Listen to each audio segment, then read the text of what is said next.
praise the Lord. Welcome to this official day. I'm very happy to see you all on this beautiful day. Today also I want to share something to you. ஒரு புது பில்டிங்கை கட்டுறது அப்படிங்கிற simple thing we can do it. But ஏற்கனவே ஒரு floors கட்டி முடிச்ச ஒரு 5 ஃப்ளோர் 6 ஃப்ளோர் கட்டி முடிச்ச ஒரு பில்டிங்கில் திரும்பவும் எக்ஸ்டெண்ட் பண்ணணும், இல்லை நான் ஒரு 7th ஃப்ளோர் கட்டுறேன், இல்லை ஒரு 5th ஃப்ளோர் கட்டுறேன் அப்படின்னா ஆல்ரெடி கம்ப்ளீட் பண்ண அந்த பில்டிங்கை நம்ம என்ன பண்ணுவோம் அப்படின்னா எல்லா ஃப்ளோர்லேயும் நிறைய ஏணிகளை வைப்போம். எதுக்காக அப்படின்னா அந்த புதுசாக கட்டுற அந்த ஃப்ளோர் ஸ்ட்ராங்காக இருக்கணும். ஆஸ் வெல் அந்த ஃப்ளோர் ஈஸியாக கட்டி முடிக்கிறதுக்காக வேண்டி ஏற்கனவே கட்டி முடிச்சிருக்கிற எல்லா ஃப்ளோர்ஸ்லேயுமே இந்த மாதிரி நம்ம ஏணிகளை ஃபிட் பண்ணுறது உண்டு. அது பார்க்க எப்படி இருக்கும் அப்படின்னா அந்த பில்டிங்கோட பியூட்டினஸையே கொலாப்ஸ் பண்ணுற மாதிரி இருக்கும். அண்ட் அந்த பில்டிங்கில் நிறைய அழுக்குகள் தூசுகள் எல்லாம் படிஞ்சிருக்கும். சின்ஸ் அந்த நியூ பில்டிங்கில் யூஸ் பண்ணுற சிமெண்ட் சாண்ட் பிரிக்ஸ் இது எல்லாமே அந்த பழைய பில்டிங், அதாவது அந்த கம்ப்ளீட்டான பில்டிங்கை டேமேஜ் பண்ணக்கூடிய சான்சஸ் அதுக்கு அதிகம்.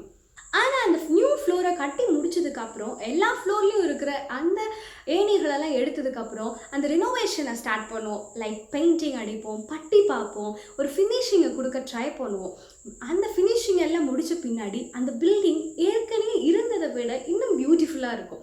ஸோ இதே போல் தான் நம்மளுடைய வாழ்க்கையிலும் தேவன் நம்மளை ஒரு இடத்துக்கு கூட்டிகிட்டு போகிறார், இல்லை தேவன் நம்மளுடைய வாழ்க்கையை மாற்றணும்னு நினைக்கிறார், இல்லை இருக்கிற வாழ்க்கையில் இன்னும் நிறையா ஆசீர்வாதங்களை உள்ள வைக்கணும் அப்படின்னு நினைக்கும் பொழுது அது முதல்ல ரொம்ப கடினமாக இருக்கும். The beginning seems very hard, but the end will be nice. You know how the building looks after finishing it. So இன்றைக்கி உங்கள் வாழ்க்கையில் இந்த மாதிரி பாடுகள் கஷ்டங்கள் துன்பங்கள் இல்லை ஏற்கனவே இருந்த அந்த ஸ்டாண்டர்ட் ஆஃப் லிவிங் இல்லை அந்த கம்ஃபர்ட் ஜோன் உடஞ்ச மாதிரி டேமேஜ் ஆன மாதிரி இருக்குது அப்படின்னா you should know one thing that God is working on you. அது நம்மளோட ஹெல்த்தாக இருக்கலாம், ஃபினான்ஸாக இருக்கலாம், நம்ம ஸ்டாண்டர்ட் ஆஃப் லிவிங்காக இருக்கலாம், இல்லை anything it might be, but God is working on you. அது மட்டும் இல்லை, தேவன் இன்னொரு இடத்துல சொல்லுகிறார், நான் உன்னை கட்டு வைப்பேன், நீ கட்டப்படுவாய் அப்படின்னு. தேவன் நம்மளை பில்ட் பண்ணும்போது no person can destroy it, no person can stop it. So this is how God is working today on your lives, and God wants to make you so beautiful in the end. Yes, today also we hearing that Kerala, Wayanad has facing so many difficulties today, but still God is working, God is loving each and every people around the world.